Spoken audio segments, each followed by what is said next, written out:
Hello YouTube, this is Matt Pullen. In this position, black has a passed pawn and a knight. He's threatening to move his king aside and then queen the pawn on a1. And say this is your position, you have to stop him. So is white to play and draw. I will give you 2 seconds. Okay, so the answer is not king c1. Although king c1 has the right idea, you want to control b2 and b1 in order to prevent the black king from coming out on either of those squares. But after the move knight to e3, black takes away the c2 square, so the only legal move for white is king to d2, and then black plays king to b1 and queens his pawn and wins easily. So that is a very convincing forcing line. You know, I'm sure any reasonable player with enough time could, find the winning move, knight to e3, and calculate that this wins. So let's look at the correct move, king to c2. This move also keeps custody over the 2 squares, b1 and b2. Now, say black plays knight to e3 check. Well, white is just going to play king c1. He's going to move his king back and forth on c2 and c1. He must move between one of those squares every turn in order to keep the black king from ever coming out. So, I mean, black can move his knight and he can do whatever he wants. And, knight b2, knight d3 check, king c2, knight e1 check, king c1.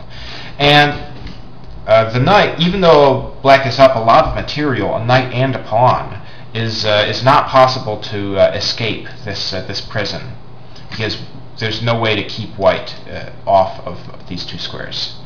However, your computer will still rate this position. If you put this in a Ribka or other computer engine, it still rates this position as like negative 5.0 or something, because it's hard to prove a negative.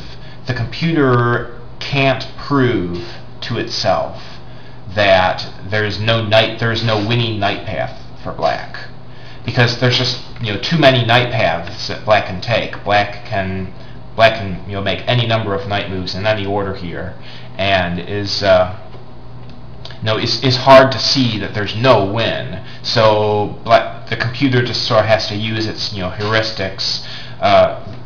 It knows that it's got a knight, so that's about 3 points, and a pawn, so it's worth maybe another point, even though it's a rook pawn, and is far advanced, and the king is controlling the squares around the queening square. So it can weigh all of these things, but because it can't see to the very end of the game like it can in, say, a simpler king and pawn ending game, it can't give this position a proper evaluation, which of course this is dead equal. Instead, it'll give a nominal advantage for black. I mean, much less of an advantage than other positions. Like, say, if white were to play king d2 in some position, it'd be like, I don't know, negative 30 or something, because black will get a forced checkmate. But still, a computer can't evaluate properly positions of this nature. So let's go here to this position. It was fairly easy, for a human being to calculate, because we see the move. We know we can play king c1 or king c2, and we look at king c1 and we see, oh, after knight e3 is taking away c2, so white must lose. Well, say we have another position like this. Now you need to look a little bit deeper into the position, because the knight is further away. There are more paths that the knight can take. Or rather, the important paths are longer. So here in this position is white to play and draw. And king c2 was the right move last time, but after knight to g4, king c1, knight e3, again we have this position where the white king has to give way. But if in this position we had played king to c1, well, now there's no win. For instance, knight d5, king c2, knight b4 check, king c1, knight d3, and there's nothing that the knight can do to keep the white king off of c2 and c1. Well, so that was a position. The knight was on f6. Let's look at another position where the knight is even further away. Now, what's the right move for white? Well, king c1 worked last time. So after, say, knight e7, king c2, knight c6, king c1, knight b4, and we can't use c2. So white is going to lose. See, the important paths are even longer in this. I mean, this is 3-ply. The important paths are even longer than they were in the previous example. But if we were to play king c2, then after this knight approaches, we can see that we're in a familiar position where there's no forced win. So is a computer, I put this through my version of Rook, this position right here, and it pretty much instantly found that king c2 was the right move, and other king moves were much worse. But this is because the computer is able to look through positions very quickly and determine that there's a fatal knight path in the king c1 line, and then bump it way down and try and look for lines where there's a less of a black advantage. So this it comes up with king c2 pretty quickly, but the chessboard is only 8x8.